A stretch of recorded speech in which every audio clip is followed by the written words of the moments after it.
So I said that basically points and vectors are in some sense the same thing, but we think of them in different ways. So what is a point? A point is also, now in 2 dimensions, an ordered pair, right? The two coordinates. So we have a point P here, we have a point Q here, and then we want to make a vector out of this. And what we do is we want to make the vector coming from Q to P, and then we write it as QP vector. How should this be defined? Well, the coordinates of the vector are just given by coordinates of P minus the coordinates of Q, or in other words, like this. And what you get, this can also be written in this form, where O here is the origo, so the point 0, 0.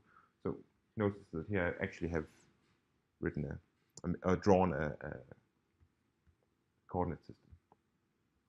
So OP is the vector from the origo to P, OQ is the vector from origo to Q, and given our definition of what it means for two vectors to be subtracted, obviously what you get if you write OP vector minus OQ vector is QP vector.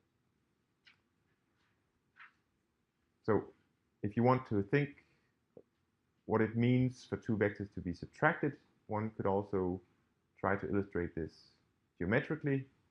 So if you have a vector OP and you subtract OQ, what you do is, in fact, you go from where P ends to where Q, where Q ends to where P ends. Then you get the difference between the two vectors. As before, we can calculate the distance between Q and P, and this is, of course, just the same as the length of this vector, right? And given the definition of the length, we get that it's equal to this.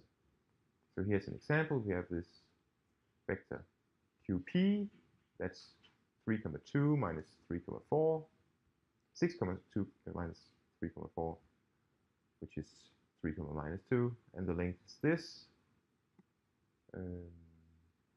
We can try to make it nicer by making it something like 4 squared plus 3 squared, which is 25 squared, right? So